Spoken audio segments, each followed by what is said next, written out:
What's going on, everyone? Jeremy here from the Quartering, and in defense of Naughty Dog. How dare you? Well, not by me. Not by me. What they've done to the story and to my fellow YouTubers is 100% unforgivable. Motherfucker, take it outside. If you want to call me sir again, I will show you a sir. I apologize. Motherfucker. I apologize now. But somebody is defending them. Now, you might wonder, who could it be? Could it be a shill journalist who's had a long history of terrible stink pieces on a basically irrelevant website named Kirk McKeon? Ding, ding, ding, ding, ding, ding, ding. That's correct. Kirk has taken up to be the bold defender of Naughty Dog. Now, before we get into that, huge shout out to this video sponsor, Displate. Now, I started getting in a brand new order of a wide variety of new displates, including a bunch of super special Star Wars ones, which I will only be able to show you in a couple of weeks. But in the meantime, displates are high quality prints on metal that come easily mountable via magnets, movable. You can put them together, you can create your own collages, and let's be honest, all of us are sitting inside right now staring at some walls that could be less boring. Displate has offered, if you use my link in the description and pinned comment below, you will get a super special 30% off now till the 4th of May. So if you want to spruce up your walls and support somebody who also supports this channel, pick up your displates using my link in the pinned comment below and save a ton of money. Hope you enjoyed your new displates.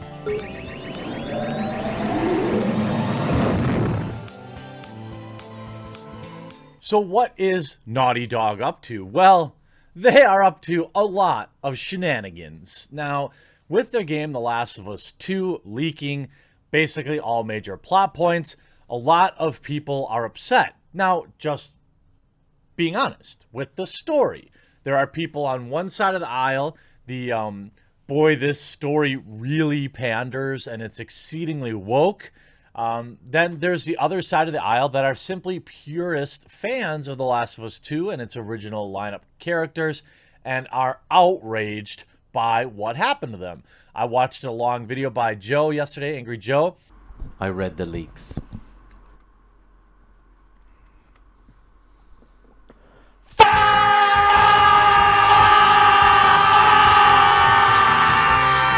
And that's basically where they landed. They did mention a little bit of the kind of woke stuff, but ultimately they were exceedingly unhappy with everything that was going on with the characters. This is a collage of dozens, well, more than a dozen content creators who Naughty Dog has already struck. You see one in the Angry Gamer here, Geeks and Gamers, Richard. You see Lou, you see Yellow Flash, Data Racer, Momology, Mr. H Reviews, Noms, Heels versus Babyface, what we get, Jeremy Prime. So we got 1, 2, 3, 4, 5, 6, 7. Oh, here's the Quartering. 1, 2, 3, 4. We've got over a dozen different content creators that have been struck. Now, I've said in the past that I do understand.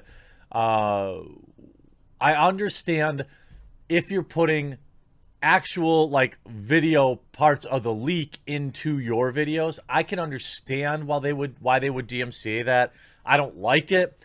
Essentially, if you have a Let's Play channel, it'd be the equivalent of DMCAing cutscenes. Now, I'm told, I don't know if this is 100% true, but enough people have told it to me that it seems like there's, you know, where there's smoke, there's fire, that Square Enix was blocking out the ending of Final Fantasy VII or something like that. That's also shenanigans. I don't like it. Especially, look, it'd be one thing if they could send like a request to take something down, but the fact that not only will YouTube just automatically do it, but it will also put various YouTube channels in peril, that I really don't like, especially if it's a channel that has a couple of other goof ups in the history. It might actually delete the entire channel, might be their third strike. But don't fear, never fear, my friends. Kirk McKeon is here. An article in which Kirk McKeon literally types paragraph after paragraph dancing around Naughty Dog's working conditions just so he can play the hero. Put Ellie in the Raimi suit, Spider-Man suit, and he'd probably throw himself off a bridge. The irony is that he's accusing a group of people using Naughty Dog's working conditions as a means to the end, while using reports of Naughty Dog's working conditions as a means to the end. I put my hands up when Jason Schreier got close to the truth. This is pure spite. And you see, there is no corporation they won't defend if it means they get to screech about toxic gamers. Well, thank you, Naughty Dog, for continuing to be the lull cow that gives milk. Here we have Kirk McKeon's think piece saying, it's about hate. The Last of Us 2 brought out the worst of us. Now, don't put me in that. Don't you dare, Kirk McKeon, virtue signaling and including everybody else. This is a story about hate and intense, harrowing, and emotional adventure, said The Last of Us 2 creative director at a 2016 panel. You might have been talking about the game's themes, but it could easily be described as everything that's been happening the past few days. Yeah, they hate the story. I mean, like, make no mistake about it. I can see where he's going with this, but people, the overwhelming majority of people hate the story for what happens in the story. There are a small amount of people that don't like certain aspects of maybe the identities of some of the characters, but that's still a small portion compared to the overall. If you're not up to speed on the lowdown, earlier this year, Kotaku released a report that about the working conditions at Naughty Dog. The article paints a picture of simultaneously the best and worst workplace in the world. They try to care about you, providing food, encouragement to go take breaks, said one former developer, but for the most part, the implication is get the job done at all costs. Well, I don't know what it is about these developers, but that's how every job is. Get a job working in a factory. Do piecework for once. Become a machinist. Do, I don't know, a garbage man. How about being an Amazon package delivery driver? Do you think Amazon gives a rip if there's 3 feet of snow outside? No, they're going to send you out there in your 99 Geo Metro and tell you to get those packages delivered. That's called any job. For whatever reason, game development is put up on this pedestal like it's not supposed to be stressful. The main symptom of the heavy workload is talent churn. After work wrapped up on Uncharted 4, 70% of the non-lead designers left the company. Even co-lead Bruce Staley departed shortly after the game shipped, apparently burnt out. There are legitimate concerns about the well-being of workers at Naughty Dog, but these concerns have been co-opted and used as an excuse to act abhorrently about a vocal portion of the audience. Here we go. Just over a week ago, there was a huge leak in The Last of Us Part 2. Important scenes were leaked in their entirety, and the whole premise of the game was laid bare. Rumors began circulating at the time that this was a disgruntled employee who hadn't been paid. Isn't it funny? Even before game journalists knew for a fact that it wasn't, which we still don't really know, they were saying, of course that couldn't be the case. Of course! Of course. Of course! Of course! Of course! Brace for impact. It was probably a hacker, an elite hacksaw. Over the last couple days, it became apparent that that wasn't the case at all. The leak was the work of hacksaws, who used an apparent exploit in a patch of a previous Naughty Dog game. Now, we don't. What if those hackers were also employees? Maybe an employee told the hackers about the vulnerability. We don't know the whole story. So, still, despite the proof to the contrary, it isn't proof. A random Twitter account leaking something that is no more verified than saying a disgruntled employee did it is not proof. Game journalist. It's called logic. All stories about the leak being the work of hacksaws are being bombarded with comments in which claim that Sony and Naughty Dog are lying. Apparently, they're just trying to cover up the fact that this alleged former employee didn't get the bonuses they were promised. According to Bloomberg news reporter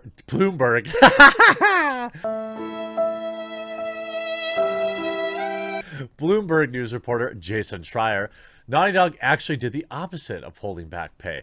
Most importantly, rumors of this act being to protect a contractor whose pay was robbed are not true. He said Naughty Dog actually extended pay and healthcare benefits for contractors during everything going on. Yet, The theory is soldier because of wallopers on the internet. I believe there's a singular reason for this. It's because this vocal minority of angry internet babies are pissed off that the story isn't catered to them, the protagonists of reality. And there you have it. Stunning and brave, Kirk McKeon. Over the years, video games have done their best to pander to them. Every bit of corporate messaging makes them believe that art is for them and artists are their servants. We do this for you, the gamers, says the corporate overlord who wants to sell your product. Hello, that's how you sell products, moron, in my opinion. Imagine thinking that you work for a super huge mega corporation and your idea is to create a product that costs hundreds of millions of dollars to cater to 0.03% of the population. Let's make no bones about it. That's what Kirk's talking about here. Don't like something? No worries. We'll patch it out. It's basement-dwelling poop lords who complain about characters' bra size. If they're realistic, it's an SJW and it's censorship.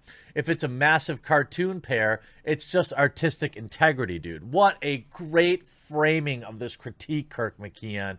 It's almost like you're a complete hack who lies for a living.